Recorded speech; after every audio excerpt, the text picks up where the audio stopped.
एक समय की बात है, देवर्षि नारद नारायण नारायण का जाप करते हुए यमपुरी में पधारते हैं। तब उन्हें आता हुआ देखकर यमराज प्रसन्न होते हैं और कहते हैं, हे देवर्षि नारद, आपका स्वागत है। आज आप अवश्य ही यहाँ किसी महत्वपूर्ण प्रश्न के लिए पधारे होंगे। तब नारद मुनि कहते हैं, हे धर्मराज, आपको मेरा सादर प्रणाम। मैं आज मेरी एक शंका को दूर करने के लिए आपके पास आया हूँ। हे धर्मराज, आप तो त्रिकालदर्शी हैं और आप ही हर प्राणी के पाप और पुण्य का लेखा जोखा रखते हैं। आज मैं मनुष्य के भाग्य के बारे में जानना चाहता हूँ। तब धर्मराज मुस्कुराते हुए कहते हैं, नारद जी, आप अपने प्रश्न को निसंकोच होकर कहें। मैं अवश्य ही आपकी जिज्ञासा को शांत करने का प्रयास करूंगा। तब नारद मुनि कहते हैं, हे यमराज, मैं जानना चाहता हूं कि क्या भाग्य का लिखा बदला जा सकता है। यमराज कहते हैं, हे मुनीश्वर, प्राणी चाहे कितना भी प्रयास क्यों न कर ले, उसे अपने कर्मों का फल तो अवश्य ही भोगना पड़ता है। चाहे मनुष्य कितना ही प्रयत्न कर ले, लेकिन वो कभी भी अपने कर्मों से बच नहीं सकता। जैसी करनी होगी वैसी ही भरनी, ये वाक्य तो आपने सुना ही होगा। अर्थात जैसे आप कर्म करोगे, चाहे वो सत्कर्म हो या दुष्कर्म, वैसा ही आपको फल भी प्राप्त होगा। हे मुनिवर, आज मैं आपको इसी विषय में मनुष्य के भाग्य की लिखी हुई एक कथा सुनाता हूं। इस कथा के माध्यम से आपके मन की सभी शंकाएं दूर होंगी। आप इसे पूरा ध्यान से सुने। तब देवर्षि नारद कहते हैं, हे धर्मराज, इस पावन कथा को मैं पूरा ध्यान से सुनूंगा और समस्त मानव जाति के कल्याण हेतु मैं इस कथा का प्रचार भी अवश्य ही करूंगा। धर्मराज कहते हैं, हे मुनिवर, एक समय की बात है, मगध राज्य में सुधर्मा नाम का एक बहुत ही ज्ञानी ब्राह्मण अपने परिवार के साथ रहता था। वो उस राज्य के राज मंदिर में पुजारी का काम करता था। वो सभी धर्मशास्त्रों में पारंगत और राजा का मुख्य सलाहकार भी था, जिस कारण उसे पूरे नगर में बहुत सम्मान दिया जाता था और पूरे नगर में वो पंडित जी के नाम से प्रख्यात था। एक दिन वो अपने बचपन के मित्र से मिलने के लिए दूसरे गांव में जा रहा था। उसका वो मित्र बचपन से ही गूंगा और एक पैर से अपाहिज था। उस पंडित के नगर से उसके मित्र का घर काफी दूर अन्य नगर में था। वहां जाने के लिए बीच में बहुत सारे छोटे छोटे गांव पड़ते थे। पंडित जी सुबह जल्दी उठकर अपनी पत्नी से कहते हैं, भाग्यवान, आज मैं मेरे मित्र गोपाल से मिलने जा रहा हूं। तुम जल्दी से मेरे भोजन को साथ में ही बांध के दे दो।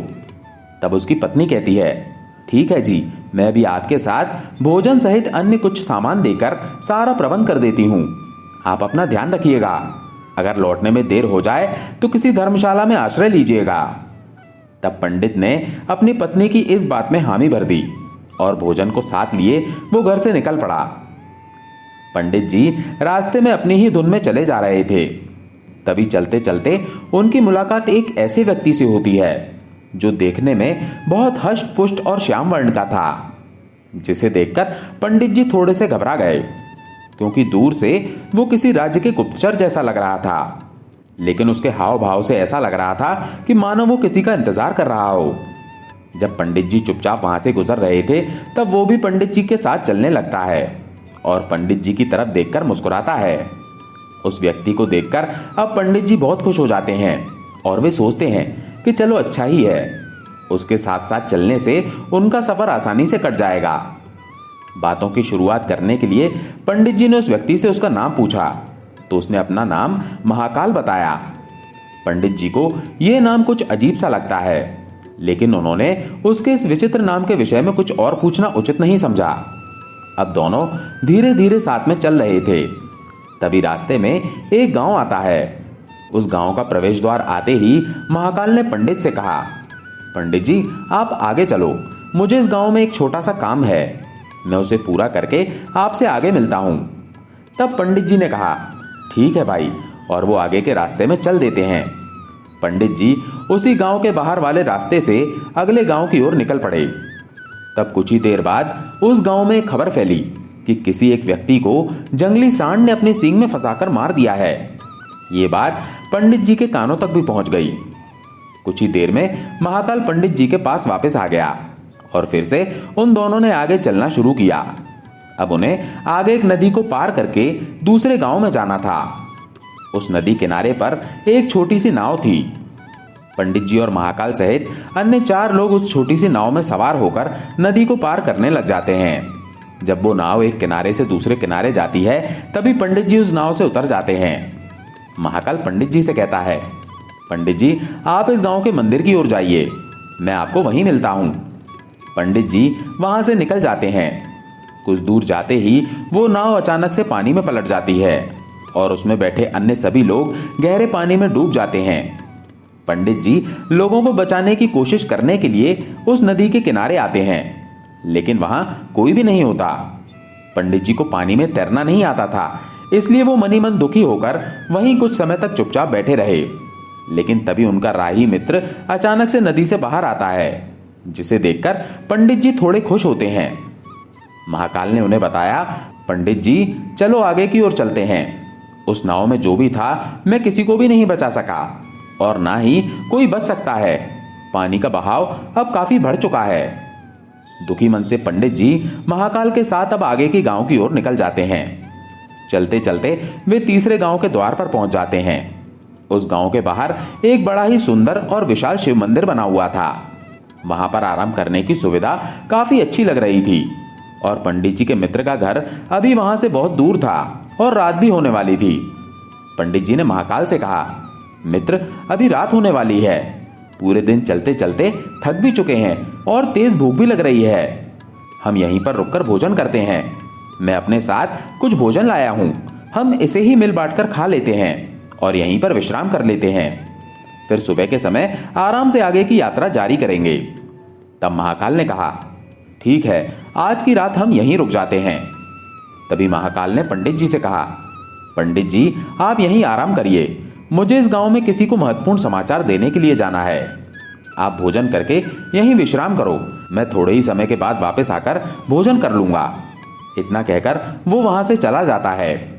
लेकिन उसके जाने के कुछ ही समय के बाद उस गांव में अचानक अफरा तफरी का माहौल हो जाता है और एक व्यक्ति जोर जोर से चिल्लाता हुआ भागता हुआ उस ओर आता है और कहता है, बचाओ बचाओ, मेरा घर और परिवार आग की चपेट में आ चुका है, हे भगवान उनकी रक्षा करो।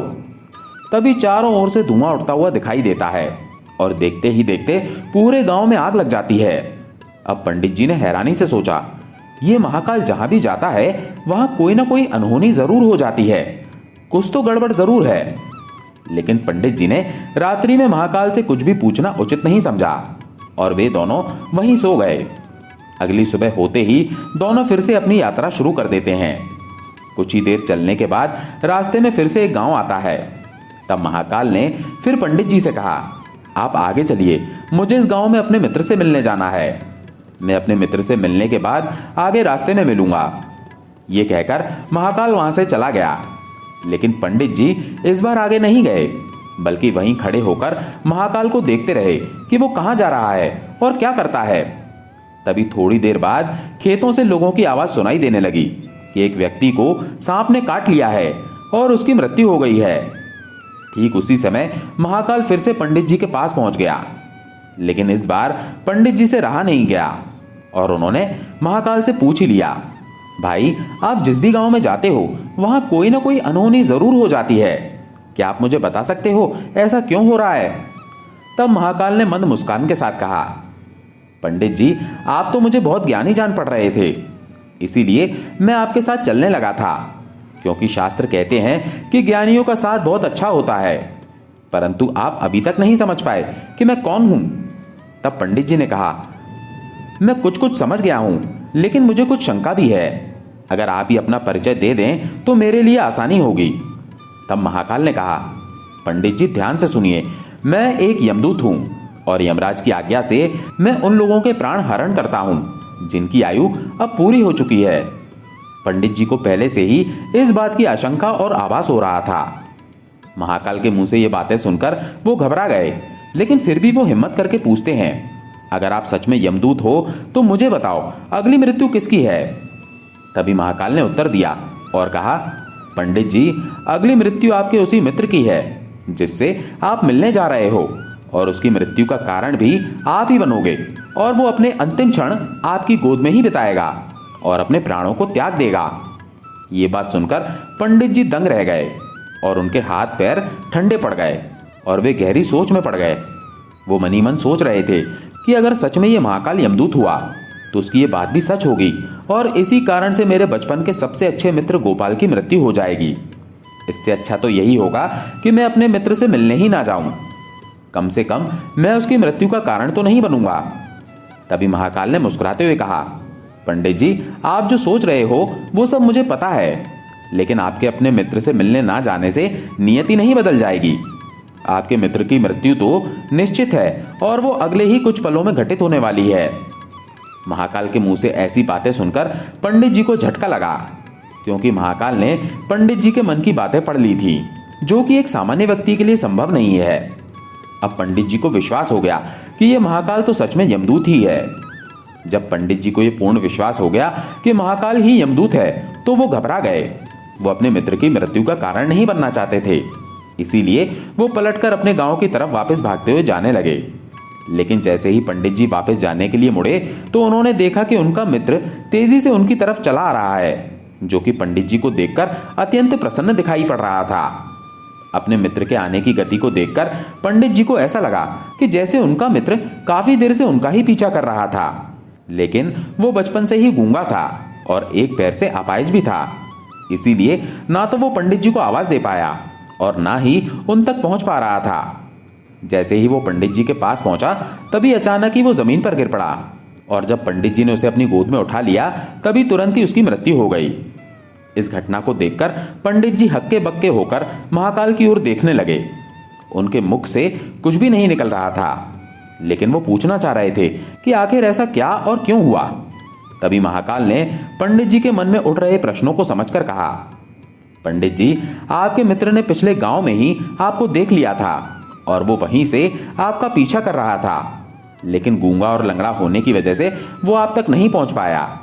उसने अपनी पूरी ताकत लगाकर आप तक पहुंचने का प्रयास किया, लेकिन बुढ़ापे में बचपन जैसी ताकत नहीं होती। वो काफी तेज चला और उसकी सांसें फूल गईं। इसीलिए दिल का दौरा पड़ने के कारण उसकी मृत्यु हो गई, क्योंकि वो आपसे मिलने के लिए अपनी सीमाओं को तोड़कर आपके पीछे भाग रहा था। इसीलिए अपने मित्र की मृत्यु का कारण भी आप ही हो। अब पंडित जी को पूर्णतः विश्वास हो गया था कि महाकाल यमदूत ही है और उसका कार्य जीवों के प्राणों को हरना है। लेकिन पंडित जी एक ज्ञानी व्यक्ति थे। वो ये भी जानते थे कि मृत्यु पर किसी का वश नहीं होता, सबको एक ना एक दिन मरना ही है। यही सोचकर उन्होंने अपने आप को संभाल लिया। लेकिन अचानक ही पंडित जी के मन में अपनी मृत्यु के बारे में जानने की इच्छा हुई। इसीलिए उन्होंने यमदूत से पूछा, हे यमदूत, जब मृत्यु मेरे दोस्त की होनी थी तो तुम शुरू से ही मेरे साथ क्यों चल रहे थे? ये प्रश्न सुनकर यमदूत जोर से हंसा और बोला, मैं तो हर पल हर क्षण सभी के साथ चलता हूं, किंतु लोग पहचान ही नहीं पाते, क्योंकि लोगों के पास अपनी समस्याओं के अलावा किसी और व्यक्ति, वस्तु या घटना के बारे में सोचने, समझने या उसे देखने का समय ही नहीं होता। तब पंडित जी ने कहा, अगर आप ही मृत्यु हैं तो क्या आप ये बता सकते हैं कि मेरी मृत्यु कब, कहां और कैसे होगी? तब मंद मुस्कान के साथ महाकाल ने कहा, पंडित जी, किसी भी सामान्य जीव के लिए अपनी मृत्यु के बारे में जानना ठीक नहीं है, क्योंकि कोई भी जीव अपनी मृत्यु के बारे में जानकर बहुत दुखी हो जाता है। हालांकि आप ज्ञानी व्यक्ति मालूम पड़ते हो और आपने जिस तरीके से अपने मित्र की मृत्यु को सहन कर लिया है, उसे देखकर लगता है कि आप अपनी मृत्यु के बारे में जानकर भी दुखी नहीं होगे। महाकाल ने कहा, तो सुनो, तुम्हारी मृत्यु आज से ठीक 6 महीने बाद आज ही के दिन किसी दूसरे राज्य में फांसी लगने से होगी। और सबसे हैरानी की बात तो यह होगी कि तुम स्वयं ही खुशी खुशी उस फांसी को स्वीकार कर लोगे। इतना कहकर महाकाल अचानक से वहां से अदृश्य हो गया, क्योंकि अब महाकाल के पास पंडित जी के साथ चलते रहने का कोई कारण नहीं था। इसके बाद पंडित जी ने वहीं गांव में अपने मित्र के शरीर का अंतिम संस्कार किया और उसका क्रियाकर्म करके अपने गांव वापस आ गया। धर्मराज कहते हैं, हे मुनिवर, कोई भी प्राणी कितना भी ज्ञानी क्यों ना हो, अपनी मृत्यु के बारे में जानकर दुखी तो होता ही है और मृत्यु से बचने का कोई ना कोई उपाय भी वो जरूर खोजता है और वो उससे दूर भागने का हर संभव प्रयास भी करता है। पंडित जी ने भी वही किया, क्योंकि पंडित जी उस नगर के राजा के एक मुख्य सलाहकार थे, इसीलिए उनकी पहचान उस राज्य के राजा तक थी। पंडित जी ने सोचा कि राजा के पास तो कई सारे ज्ञानी मंत्री हैं, वो मेरी मृत्यु से संबंधित समस्या का कोई ना कोई समाधान अवश्य ही निकाल लेंगे। तब पंडित जी यही सब सोचते हुए राज दरबार में पहुंच जाते हैं और राजा को सारी घटना के बारे में विस्तार से बताते हैं। तब राजा ने अपने मंत्रियों को सारी समस्या बताई और उनसे हर संभव प्रयास करने की सलाह मांगी। अंत में सभी ने विचार विमर्श करके कहा, अगर पंडित जी की बात सही है तो उनकी मृत्यु भी 6 महीने बाद ही होगी, लेकिन मृत्यु तो तब होगी जब वो किसी दूसरे राज्य में जाएंगे। यदि वो किसी दूसरे राज्य में जाएं ही ना तो मृत्यु ही नहीं होगी। मंत्रियों की ये सलाह राजा को भी अच्छी और योग्य लगी। इसके बाद पंडित जी के रहने की सारी व्यवस्था राजमहल में ही कर दी गई और राजा के आदेश के बिना पंडित जी से किसी को भी नहीं मिलने दिया जाता था। लेकिन पंडित जी कहीं भी आ जा सकते थे ताकि पंडित जी को ये न लगे कि वो राजा की कैद में हैं। परंतु पंडित जी डर के मारे स्वयं ही कहीं आते जाते नहीं थे। अब धीरे धीरे महीने गुजरते गए और पंडित जी की मृत्यु का समय नजदीक आने लगा। अंततः वो दिन भी आ गया जिसके अगले दिन पंडित जी की मृत्यु होनी थी। जिस दिन पंडित जी की मृत्यु होनी थी उसके एक रात पहले पंडित जी डर के मारे ही सो गए ताकि जल्दी से वो रात बीत जाए और अगला दिन आ जाए ताकि उनकी मृत्यु टल सके। यही सोचकर वो जल्दी सो जाते हैं। लेकिन पंडित जी को नींद में चलने की बीमारी थी और अपनी इस बीमारी के बारे में वो स्वयं भी नहीं जानते थे, तो फिर राजा मंत्री या किसी वैद्य को इस बारे में बताने का कोई प्रश्न ही नहीं उठता। पंडित जी अपनी मृत्यु को लेकर बहुत चिंतित थे। वो पिछले कई दिनों से ठीक से सो भी नहीं पा रहे थे और नींद में चलने की बीमारी भी तभी होती है जब व्यक्ति ठीक से सो नहीं पा रहा हो। उस रात पंडित जी को नींद में चलने का दौरा पड़ा। वो अचानक से उठे और महल से निकलकर अस्तबल में आ गए। क्योंकि पंडित जी राजा के खास मेहमान थे, इसलिए किसी भी पहरेदार ने उन्हें नहीं रोका और ना ही किसी तरह की कोई पूछताछ की। अस्तबल में पहुंचकर वो सबसे तेज चलने वाले घोड़े की पीठ पर सवार होकर नींद नहीं अर्थात आंखें तो खुली थी लेकिन उन पर दिमाग का नियंत्रण नहीं था, अपने राज्य की सीमा से बाहर दूसरे पड़ोसी राज्य में चले गए। इतना ही नहीं, वो दूसरे राज्य के राजा के महल में पहुंच गए।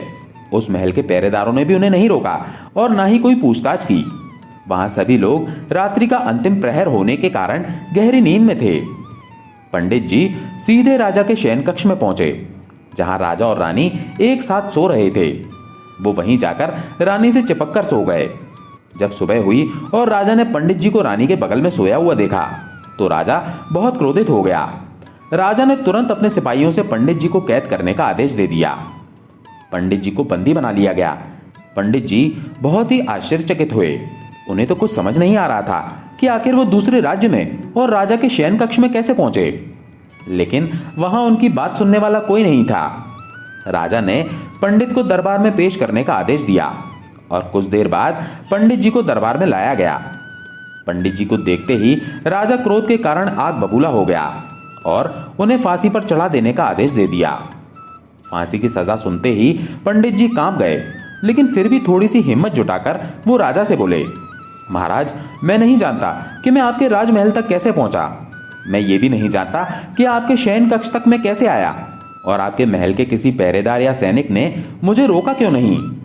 लेकिन मैं इतना जरूर जानता हूं कि आज मेरी मृत्यु होनी थी और वो होने भी जा रही है। पंडित जी की ये बात राजा को बहुत ही अजीब लगी और उसने पंडित जी से पूछा, तुम्हें कैसे पता कि आज तुम्हारी मृत्यु होनी है। राजा के इस प्रश्न के उत्तर में पंडित जी ने कहा, हाँ महाराज, एक भविष्यवाणी के अनुसार मेरी मृत्यु आज ही के दिन फांसी लगने से होगी, नहीं तो भला मैं स्वयं आपके कक्ष में आने का दुस्साहस नहीं करता। इसके बाद पंडित जी ने पिछले 6 महीने की सारी कहानी राजा को सुना दी और बोले, महाराज, मेरा क्या, किसी भी सामान्य व्यक्ति में इतना साहस नहीं कि वो राजा के शयन कक्ष में तथा राजा की उपस्थिति में रानी के साथ सो जाए। अब राजा को पंडित की बात में थोड़ा तर्क दिखाई पड़ा, परंतु उसने सोचा कि कहीं ये मृत्यु से बचने के लिए यमदूत और उसके द्वारा अपनी मृत्यु की भविष्यवाणी की कहानी तो नहीं बना रहा। इसलिए राजा ने पंडित जी से कहा, यदि तुम्हारी बात सत्य है और आज तुम्हारी मृत्यु का दिन है जैसा कि यमदूत ने तुमसे कहा था, तो आज तुम्हारी मृत्यु का कारण मैं नहीं बनूंगा। लेकिन यदि तुम्हारी बात झूठी निकली तो निश्चित ही आज तुम्हारी मृत्यु का दिन होगा। जिस राज्य से पंडित आया था उस राज्य का राजा इस राजा का मित्र था। इसलिए इस राजा ने तुरंत अपने 2 सैनिकों को पड़ोसी राजा के पास पंडित जी की बात की सत्यता का प्रमाण मांगने हेतु भेजा। भेजे गए सैनिक उसी दिन शाम तक लौटे और उन्होंने राजा को बताया कि महाराज, पंडित जी जो कुछ भी कह रहे हैं वो सब कुछ सत्य है। और पड़ोसी राज्य के राजा ने पिछले 6 महीने से पंडित जी के रहने की सारी व्यवस्था अपने ही राजमहल में कर रखी थी। ये पंडित जी राजा के खास मेहमान थे। कल शाम को राजा आखिरी बार पंडित जी से उनके कक्ष में मिले थे और उसके बाद ये इस राज्य में कैसे पहुंच गए, इसकी जानकारी किसी को भी नहीं है। इसीलिए उस राज्य के राजा के अनुसार पंडित जी को फांसी की सजा देना ठीक नहीं है। लेकिन राजा के सामने अब धर्म संकट खड़ा हो गया, क्योंकि उसने बिना पूरी बात जाने ही पंडित जी को फांसी की सजा सुना दी थी। अगर पंडित जी को फांसी नहीं दी जाती तो राजा के वचन का अपमान हो जाएगा, लेकिन अगर राजा के वचन का मान रखा जाए तो बेवजह ही एक निर्दोष व्यक्ति की मौत हो जाएगी। राजा ने अपने सभी मंत्रियों से इस बारे में सुझाव मांगा, तो मंत्रियों ने राजा को सुझाव दिया और कहा, महाराज, पंडित को एक कच्चे सूत के धागे से फांसी लगवा दी जाए। इससे आपके वचन का मान भी रह जाएगा और कच्चे सूत के धागे से पंडित जी को फांसी भी नहीं लगेगी और उसके प्राण भी बच जाएंगे। राजा को मंत्रियों का यह सुझाव पसंद आया और यही सुझाव पंडित जी को भी बहुत पसंद आया और वे राजी हो गए। राजा ने ऐसा ही करने का आदेश दे दिया। पंडित जी के लिए कच्चे सूत के धागे से फांसी का फंदा बनाया गया और नियम के अनुसार पंडित जी को फांसी पर चढ़ाया जाने लगा। वहां के सभी लोग बहुत खुश थे कि ना तो पंडित जी मरेंगे और ना ही राजा का वचन खाली जाएगा। पंडित जी को भी पूर्ण विश्वास था कि सूत के धागे से तो उनकी मृत्यु हो ही नहीं सकती। पंडित जी हंसी खुशी उस पर चढ़ने के लिए तैयार हो गए। जैसे कि धर्मराज ने भविष्यवाणी की थी कि तुम खुद ही अपनी फांसी को स्वीकार करोगे। लेकिन जैसे ही पंडित जी को फांसी दी गई, सूत का धागा तो टूट गया, लेकिन टूटने से पहले उसने अपना काम कर दिया था। पंडित जी के गले की एक नस सूत के धागे के झटके से कट चुकी थी और पंडित जी जमीन पर पड़े तड़प रहे थे। उस पल उनके गले से खून की फुहार निकल रही थी और देखते ही देखते पंडित जी का शरीर पूरी तरह से शांत हो गया। ये देख सभी लोग आश्चर्यचकित थे और पंडित जी को मरता हुआ देख रहे थे। किसी को विश्वास नहीं हो रहा था कि कच्चे सूत के धागे से भी किसी इंसान की मृत्यु हो सकती है, लेकिन घटना तो घट चुकी थी। धर्मराज कहते हैं, हे मुनिवर, नियति ने अपना काम कर दिया था और यमदूत की भविष्यवाणी सच हो चुकी थी। हे मुनिवर, श्रीमद् भागवत गीता में भगवान श्री कृष्ण ने कहा है, जो होना होता है वो होकर ही रहता है। हम चाहे कितनी ही सावधानी बरतें, कितने ही उपाय कर लें, लेकिन घटना और घटना का क्रम पहले से ही तय होता है, जिसे हम थोड़ा सा भी इधर उधर नहीं कर सकते। शायद इसीलिए ईश्वर ने हमें भविष्य जानने की क्षमता नहीं दी, ताकि हम अपने जीवन को ज्यादा बेहतर तरीके से जी सकें। और यही बात उन पंडित जी पर भी लागू होती है। अगर पंडित जी ने महाकाल से अपनी मृत्यु के बारे में ना पूछा होता तो 6 महीने तक राजा के महल में कैद रहकर डर डर कर जीने की बजाय वो बेहतर तरीके से जीवन जीते। यमराज कहते हैं, हे मुनिवर, इस प्रकार से प्राणी के जीवन में जो भी होने वाला होता है वो होकर रहता है। सुख और शांति से जीवन को जीने हेतु उसे अपने भाग्य तथा भविष्य के बारे में ज्यादा चिंता नहीं करनी चाहिए। हर क्षण का आनंद लेते हुए अपने कार्यों को नित्य रूप से करना चाहिए और सदा ही धर्म का आचरण करना चाहिए। दोस्तों, आपको ये कथा कैसी लगी कमेंट करके अवश्य बताएं। जानकारी अच्छी लगी हो तो वीडियो को लाइक जरूर करें और कमेंट में हर हर महादेव अवश्य लिखें। साथ ही चैनल को सब्सक्राइब करें। धन्यवाद।